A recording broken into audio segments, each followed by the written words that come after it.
नमस्कार दोस्तों, आपका होस्ट एंड दोस्त Pawan Kumar Gupta. As a health worker होने के नाते आप सभी के माइंड पर शोध करके या फिर अपनी एक्टिविटी पर शोध करके कुछ आपके बीच में पढ़ाई के ज़बरदस्त टिप्स या फिर आप कह सकते हैं कि तरीका या फिर कह सकते हैं कि एबिलिटी की खोज की और इसकी आप सभी के बीच में एक नए स्टाइल से एक नए रूप में आप सभी के बीच में प्रस्तुत कर रहे हैं। देखिए दोस्तों, आपको प्रस्तुत करने का मायने यही है कि आप पढ़ाई किस वे में ले रहे हैं, किस तरह से पढ़ रहे हैं। आइए जानते हैं आप सभी की जानकारी को। हम एक रिटन स्टाइल में आप सभी भी पढ़ सकते हैं और हम साथ साथ आपको बताते चलेंगे कहाँ कमी होती है, कहाँ सुधार करनी पड़ती है और कहाँ हमारी शारीरिक क्षमता जो है वह बहुत ही काम करती है। तो देखिए दोस्तों, चलिए आइए आपको बताते हैं। सबसे पहले बात करते हैं कि प्रेरणा। जी हाँ, प्रेरणा की बात करते हैं तो प्रेरणा की बात करने के लिए देखिए आप सभी को बता दें कि प्रेरणा जो है, यदि आप प्रेरित नहीं हो और आपका रवैया भी काफ़ी कमज़ोर होगा। अगर बाय द वे अगर आप उसके लिए प्रेरित नहीं हैं, यानी पढ़ाई करने के लिए प्रेरित नहीं हैं, तो आपका रवैया जो होगा, पढ़ाई करने का रवैया जो होगा वो बहुत कमज़ोर होगा।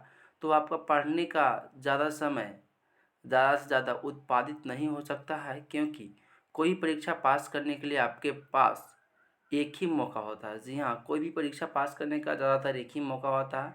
इसलिए पढ़ाई करने के लिए ऐसे समय का चुनाव करें जिस समय में आप प्रेरित रहें और प्रश्न हल करने के लिए भी तैयार रहते हैं। समझ गए दोस्तों, मतलब इसके मतलब आप वही टाइम को चूज़ करिए जिस टाइम आप फ्री रहना चाहते हैं। आप उस टाइम अपना फुल एफिशिएंसी के साथ अपना वर्क को, अपने टाइम को, अपने कार्य को, अपने पढ़ाई को देना चाहते हैं।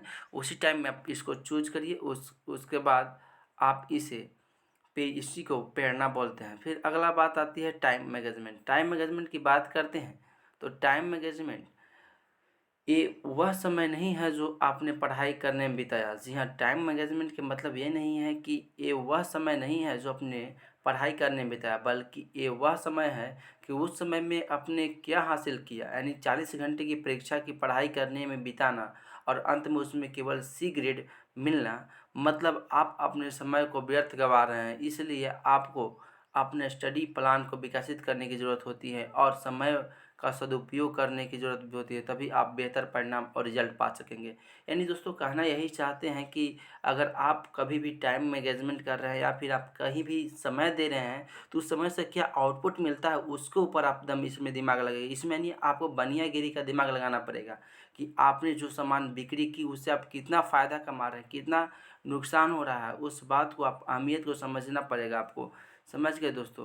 फिर अगली बात आती है, अगला बात है, जब आपको शक हो तो पूछें। जी हाँ, अगर आप पढ़ाई कर रहे हैं, जब आपको शक हो तो आप पूछें।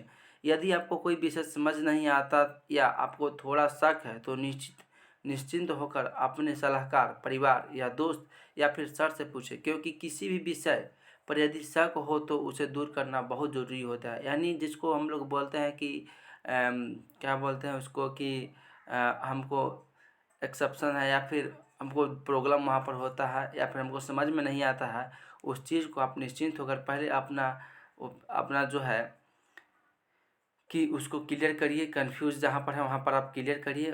कन्फ्यूजन को क्लियर करने के बाद ही आप आगे बढ़ पाइए, नहीं तो पढ़ाई करते समय वह विषय ज़रा भी नहीं समझेगा। ठीक है, समझ गए दोस्तों। यानी अगर आप उस विषय को नहीं समझ पाते हैं तो आप उस विषय को समझिए, नहीं तो फिर आप उस विषय को आप विषय भी नहीं समझ पाएगा आपको फिर। देखिए अगला बात करता है कि ध्यान की बात करते हैं तो ध्यान केंद्रित करने का योग होना छात्रों में पाई जाने वाली मुख्य योग्यताओं में से एक है। जी हाँ, ध्यान को अगर केंद्रित कर पाते हैं आप, ध्यान को केंद्रित करना ही छात्रों का एक मुख्य विशेषता में से एक है, क्योंकि हर वक्त पढ़ाई करते समय आपको आसपास का वातावरण शांत नहीं हो सकता है। इसलिए आपको पढ़ाई करते समय विषय पर ध्यान केंद्रित करने की ज़रूरत है। ठीक है दोस्तों, आपको पूरा ध्यान अपने विषय पर ही देना चाहिए। यानी आप समझना चाहते हैं कि दोस्तों कि कभी-कभी ऐसा आप एक बार सुने होंगे कि बी आर अम्बेडकर जो थे, यानी भीमराव अम्बेडकर थे, उनके पास से एक बारात गुज़र गई थी। बारात गुज़रने का उनको तनिक सा भी भनक नहीं मिला। वो पढ़ते रहे, लीन हो गए थे पढ़ाई में और उनको ज़रा सा भी संदेह नहीं हुआ कि यहाँ से बारात गुज़र गई और वो पढ़ते रहे। यानी उनको तनिक भर नहीं मालूम चला कि वहाँ से गुजर गया बारात और उनको मालूम यहाँ पर बारात गुजरती है तो बहुत सारी बातें मालूम हो जाती है। देखिए दोस्तों, फिर उसके बाद फिर अगला है कि बोझ न बनाएं।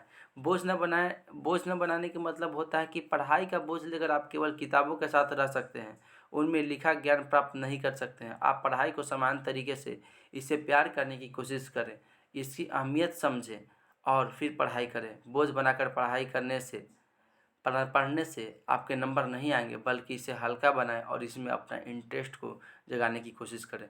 हाँ दोस्तों, अगर आप देखिए दोस्तों, यहाँ पर है कि पढ़ाई को बोझ समझिए नहीं समझिए, पढ़ाई एक नौकरी लेने का ही ज़रिया नहीं है। पढ़ाई करने का मतलब है अपने माइंड को डेवलपमेंट करना, अपना तौर तरीका में सुधार करना, अपना फैमिली का बैकग्राउंड चेंज करना। पढ़ाई से बहुत कुछ रिलेटेड है। आप पढ़ लेने के बाद अगर नौकरी भी नहीं होती है तो कोई दिक्कत नहीं है।